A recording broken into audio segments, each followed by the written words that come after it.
All right. Now, ideally, check my levels. I sound good here. I sound all right there. I'll take those off. It's safe. And looks like we're good to go. Sweeney, dogs come to John.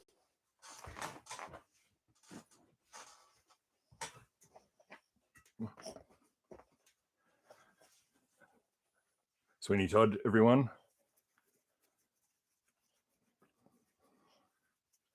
Suck up for scratches.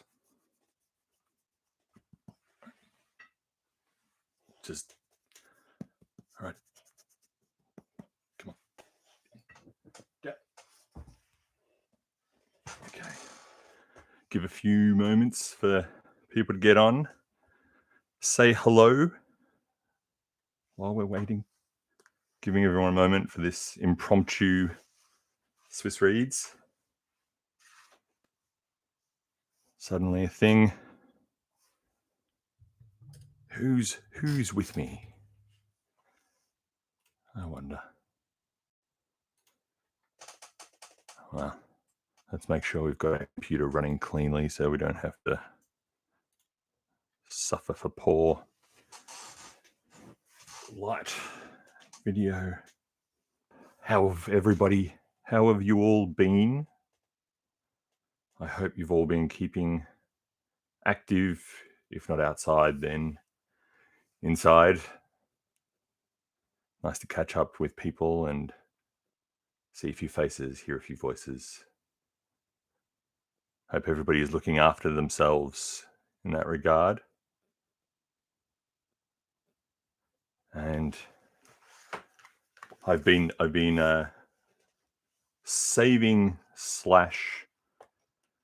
fearing this book as a bit of a read, to be honest, because it's probably one of the longer and wordier ones that I've at least got myself. And I do apologize if we get a stumble or two tonight, but for the fun of it all, and let's see,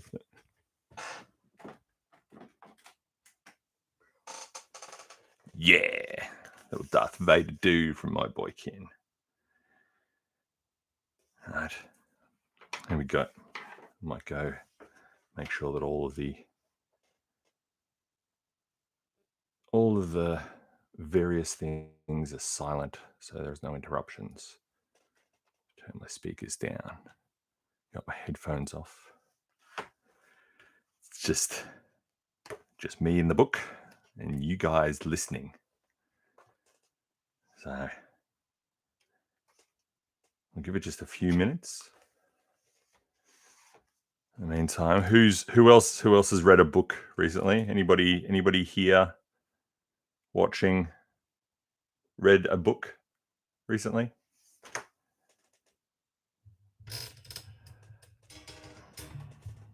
Let's see. I'll put it about there because I think I'm going to get comfortable this time. Slouch a little.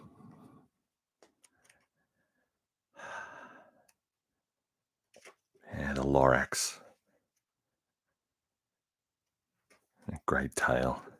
Great tale. Let's see. No. Oh, that looks good. Everyone can see and hear me okay. Anyone wants to say hello in the chat, I'll give you a call out. And the once we've had a few moments, I think for time for people to catch on. Such a random time, 7:15. It's going to be having connection problems. Time to start closing windows. How many tabs have I got open? I'll tell you, it's too many. Definitely too many. And I'm back, I hope. Maybe I was never gone. I felt like I disappeared for a moment then. But I'm here now. Hope everybody else is still hanging on. And as I remembered from last time, and I wasn't able to figure out how to do it on the stream here, what you see and what I see on mine is a mirror image for me. So be a bit fun. Be a bit fun to start. But I think, what are we at? 6 minutes. Well, I think in all fairness, that's a good time. If you haven't done, try to share. Oh, g'day, Anari, Cam. Here's a couple of different sides of the world. Cam in Australia, and Nari over in the US somewhere, hopefully keeping out of trouble, both of you. So, all right. Remove our distractions so we know what's important. Today, this evening, or tomorrow, Anari, we have Dr. Zeus's The Lorax. And I was having a look inside. It actually said first published. Where is it? Yeah. First published 1972. So quite the while ago. But here we have it. Dr. Zeus's The Lorax. For Audrey, Lark, and Lee. With love. There we go.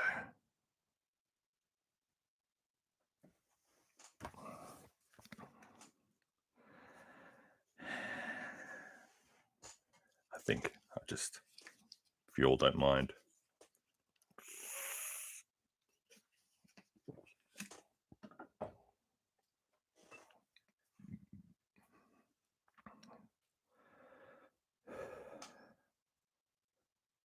At the far end of town, where the grickle grass grows, and the wind smells slow and sour when it blows, and no birds ever sing, excepting old crows, is the street of the lifted Lorax.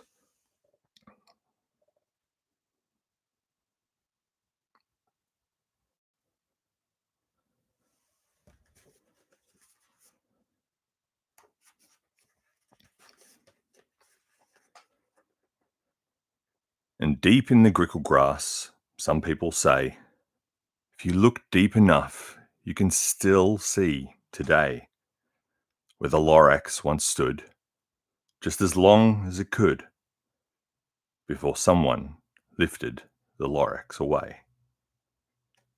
What was the Lorax? And why was it there? And why was it lifted and taken somewhere? From the far end of town, where the grickle grass grows, the old Onceler still lives there. Ask him. He knows.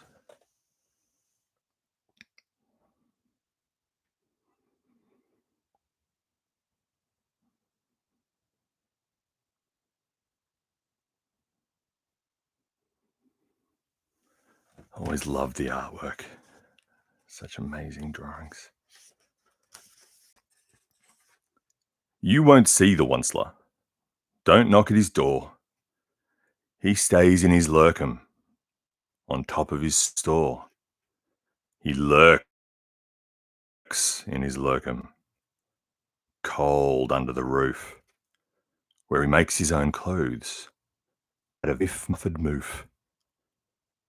On special dank midnights in August, he peeks out of the shutters, and sometimes he speaks and tells how the Lorax was lifted away. He'll tell you, perhaps, if you're willing to pay.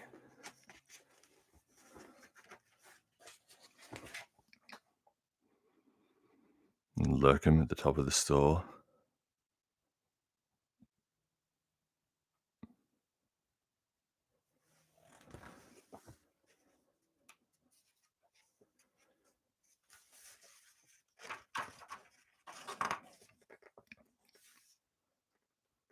On the end of a rope, he lets down a tin pail. And if you have to toss in 15 pence and a nail and the shell of a great-great-great-great-grandfather snail, odd number of things to throw into a bucket to be pulled up on a rope to the lurkum above it. Then he pulls up the pail, makes a most careful count to see if you've paid him the proper amount. Then he hides what you've paid him away in his snoove, his secret strange hole, in his gluvulous gloove. Then he grunts, "I will call you by wisdom of phone, for the secrets I tell are for your ears alone." Makes his careful count. And into the groovulous groove.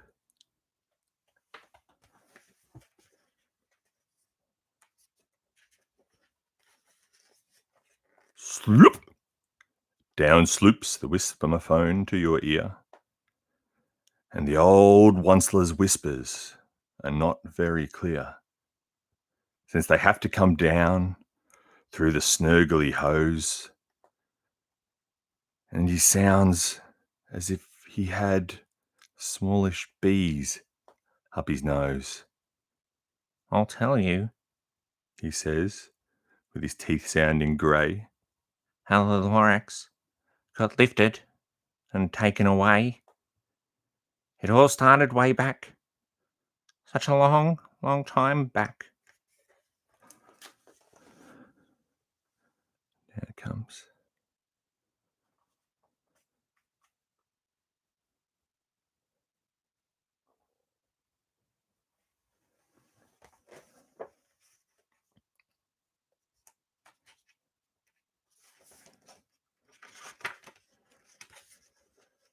Way back in the days when the grass was still green, and the pond was still wet, and the clouds were still clean, and the song of the swans rang out in space. One morning, I came to this glorious place, and at first I saw the trees, the truffler trees, the bright-coloured tufts of the truffler trees, mile after mile in the fresh morning breeze.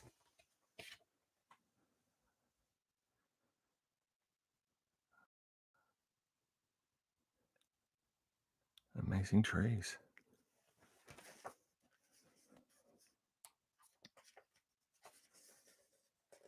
And under the trees, I saw brown barbaloots frisking about in their barbaloot suits as they played in the shade and ate truffler fruits.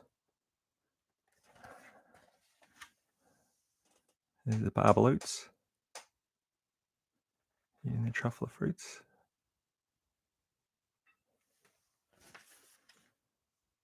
And from the ripulous pond came the comfortable sound of hummingfish humming while splashing around. But those trees, those truffler trees. All my life I'd been searching for trees such as these. The touch of their tufts was much softer than silk, and they had a sweet smell of fresh butterfly milk. Let's skip the hummingfish.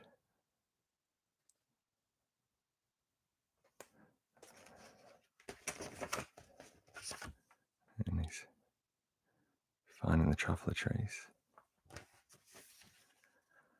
I felt a great leaping of joy in my heart. I knew just what to do. I unloaded my cart.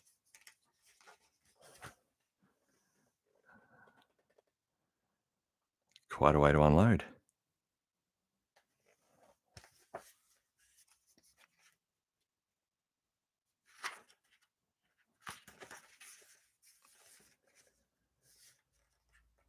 In no time at all, I had built a small shop. I then chopped down a truffle a tree with one chop. And with great skillful skill, and with great speedy speed, I took the soft tuff, and I knitted a feed. There's a truffle a tree, chopped down. Good shot straight through the window. And a thneed.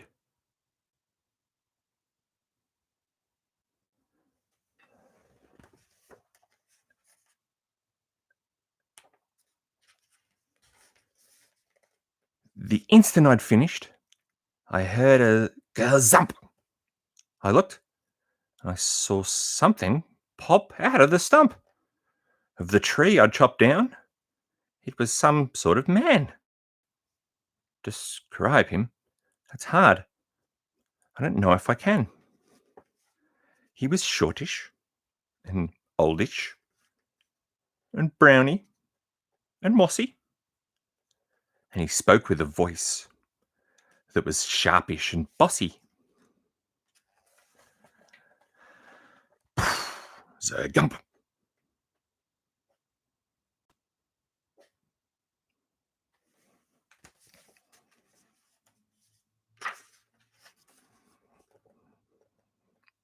Mister, he said with a sawdusty sneeze, I am the Lorax. I speak for the trees. I speak for the trees have no tongues. And I'm asking you, sir, at the top of my lungs. He was very upset as he shouted and puffed. What's this thing that you've made out of my truffle a tuft? He doesn't look happy, does he?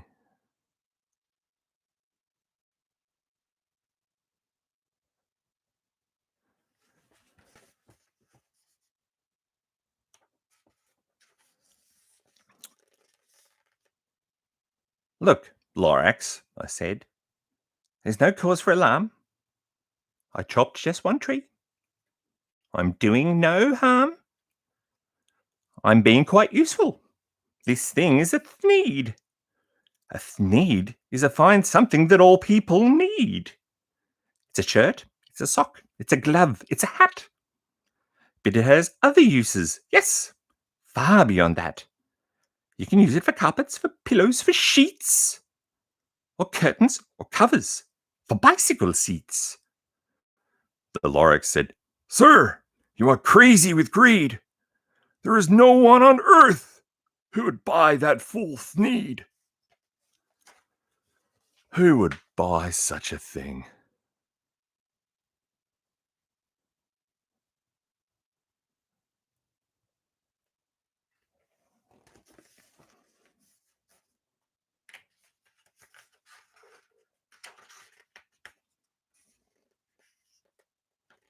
But the very next minute,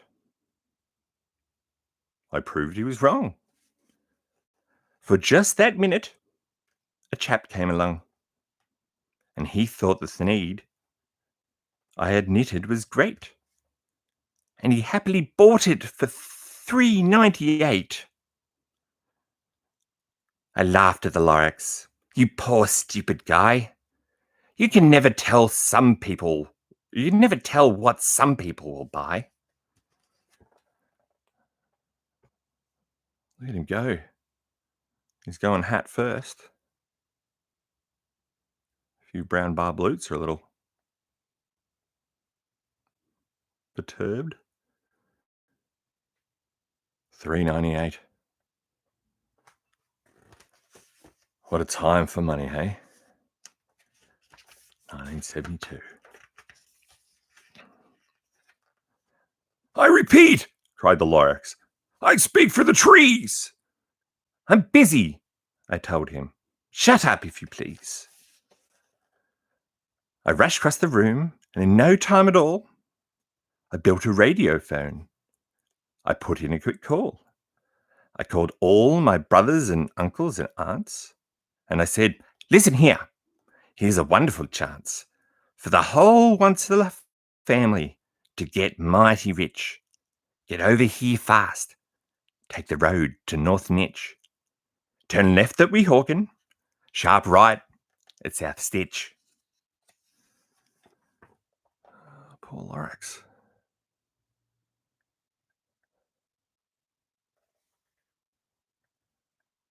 Look at that radio phone. Boom.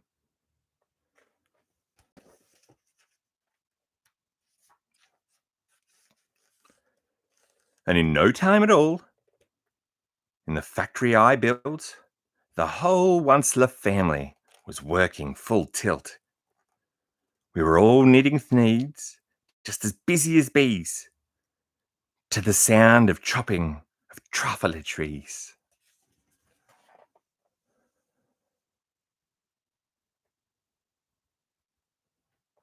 Chopping them down.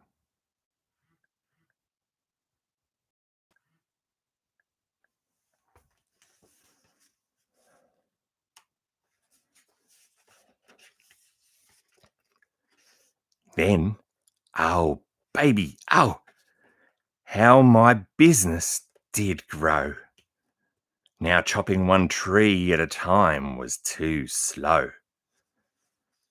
So I quickly invented my super axe hacker, which whacked off 4 truffle trees at one smacker. We were making thneeds 4 times as fast as before. And the Lorax, he didn't show up anymore. But the next week, he knocked on my new office front door. I didn't show you the axe hacker, the super axe hacker. Check out the super axe hacker.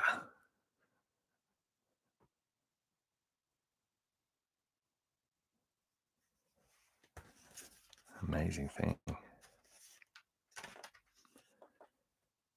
But the next week, he knocked on my new office door. He snapped, I'm the Lorax, who speaks for the trees, which you seem to be chopping down as fast as you please. But I'm also in charge of the brown barbaloots, who played in the shade of their barbaloot suits and happily lived eating truffle fruits.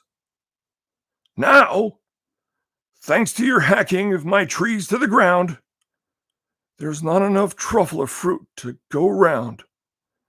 My poor barbaloots are all getting the crummies because they have gas and no food in their tummies.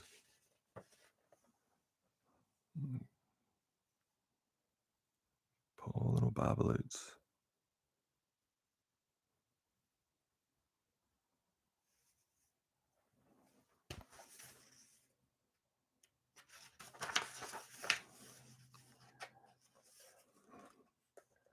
They love living here, but I can't let them stay. They'll have to find food, and I hope that they may. Good luck, boys, he cried, and he sent them away. I, Onceler, felt sad as I watched them all go, but business is business, and business must grow, regardless of crummies and tummies, you know. Look at them. I'm even being carried away.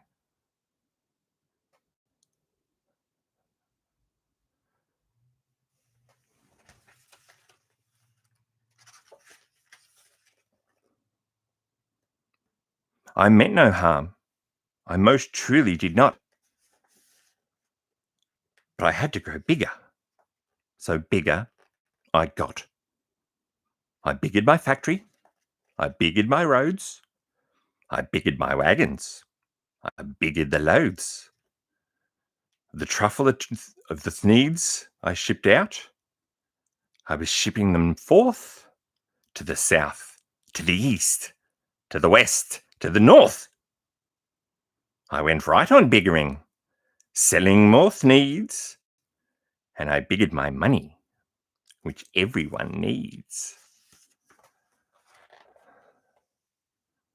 Look at that factory now.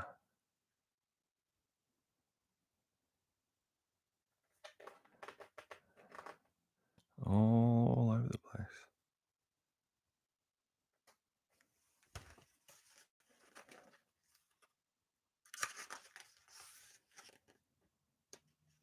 Then again, he came back. I was fixing some pipes when that old nuisance Lorax came back with more gripes. I am the Lorax! He coughed and he whiffed, and he sneezed and he snuffed, and he snargled and sniffed. Onceler! He cried out with a cruffless croak. Onceler, you're making such smogulous smoke. My poor swami swans, why, they can't sing a note. No one can sing who has smog in their throat.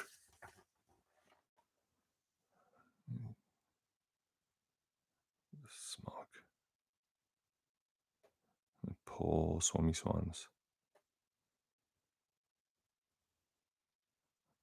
The one's still working on some pipes.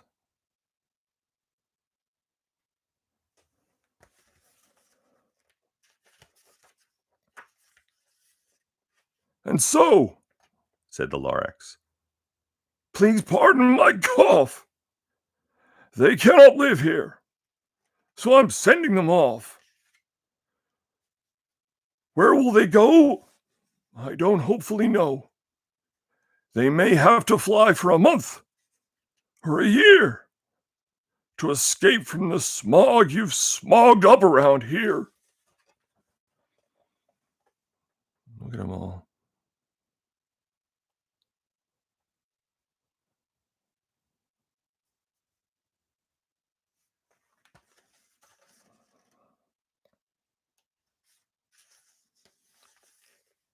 What's more? Snapped the Lorax. His dander was up. Let me say a few words about gloopity glop. Your machinery chugs on day and night without stop, making gloopity gloop and sloppity slop. And what do you do with this leftover goo? I'll show you. You dirty old onceler man, you. Look at it all.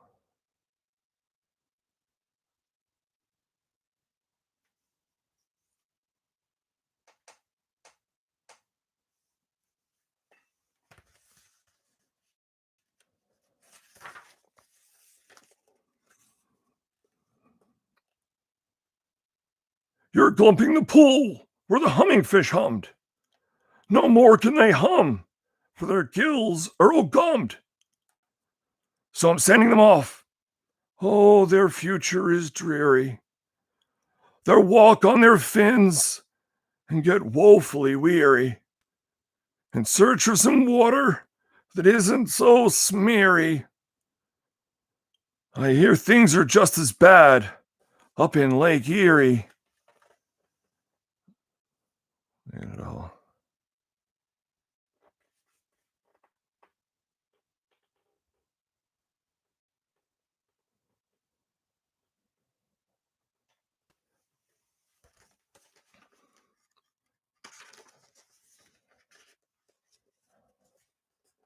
And then I got mad. I got terribly mad. I yelled at the Lorax. Now listen here, Dad. All you do is yap, yap, and say, bad, bad, bad, bad.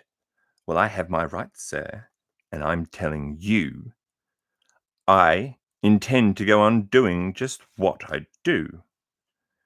And for your information, you Lorax, I'm figuring on biggering and biggering and biggering and biggering turning more truffler trees into thneeds, which everyone needs. Oh. Lorax is getting told.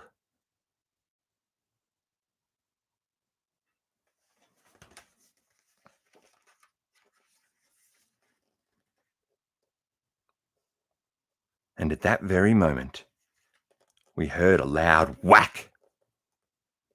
From outside in the fields came a sickening smack of an axe on a tree. Then we heard the tree fall. The very last truffler tree of them all.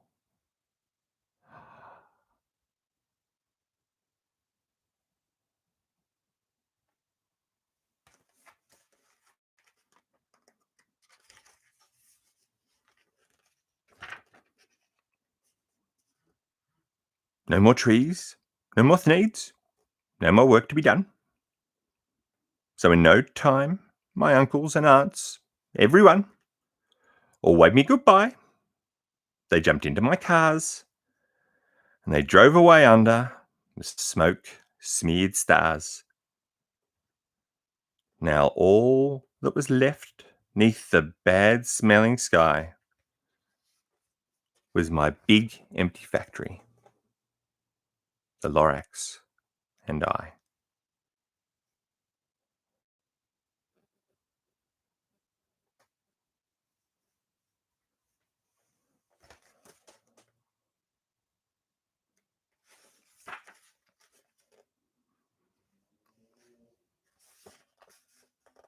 The Lorax said nothing, just gave me a glance, just gave me a very sad backward glance as he lifted himself by the seat of his pants. And I'll never forget the grim look on his face when he hoisted himself and took leave of this place through a hole in the smog without leaving a trace.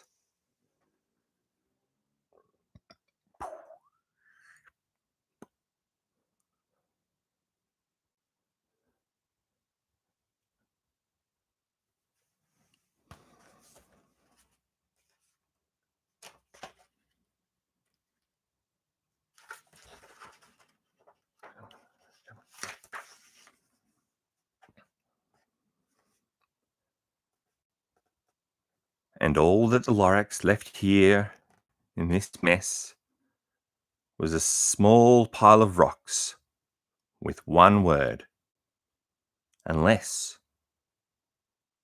whatever that meant, well, I just couldn't guess. But that was long, long ago. But each day since that day, I've sat here and I've worried and worried away through the years while my buildings have fallen apart, and I've worried about it with all of my heart. Unless...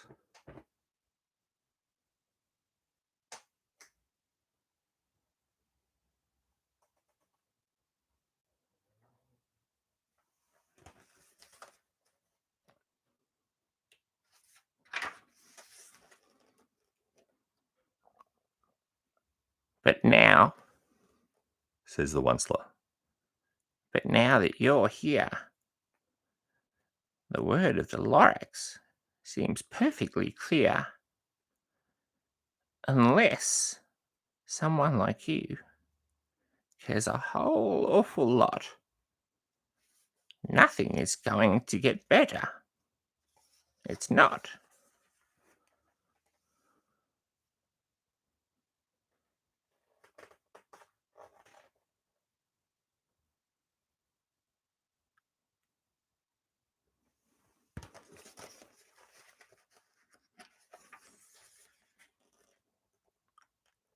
So, catch! calls the onceler. He let something fall. It's a truffle seed. It's the last one of all. You're in charge of the last of the truffle seeds. And the truffle trees are what everyone needs. Plant a new truffler. Treat it with care. Give it clean water and feed it fresh air. Grow a forest. Protect it from axes that hack. Then the Lorax and all of his friends may come back.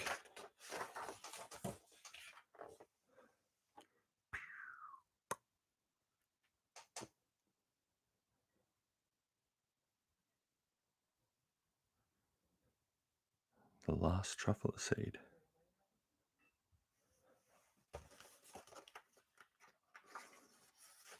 There we go.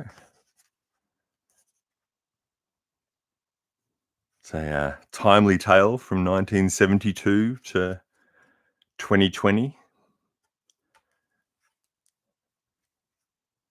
A beautiful tale, like so many of Dr. Seuss's books, with morals that seem to ring through the ages. I think that's part of the reason my father liked them so much. They carried that thought-provoking content in such a well-presented form. But thank you for all of you that came in tonight. Big ups to Cam and Nari, Nicholas.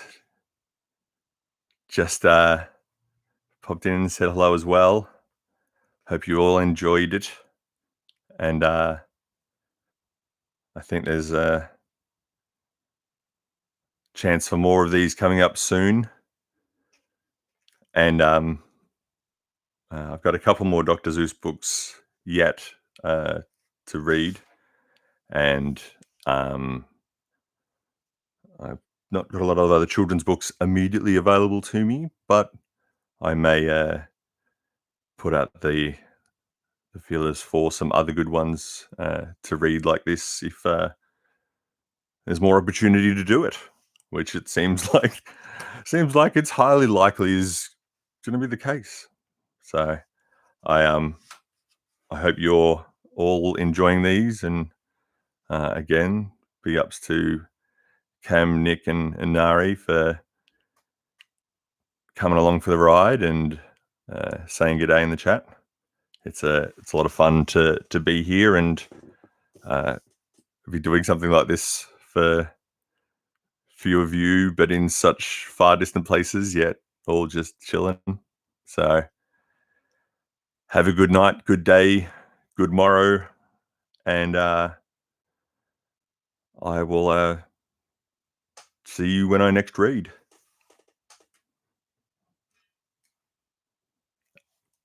I mean, until I hit the button on the screen. I have to figure out that. I'm usually more ready for this. Goodbye, everyone.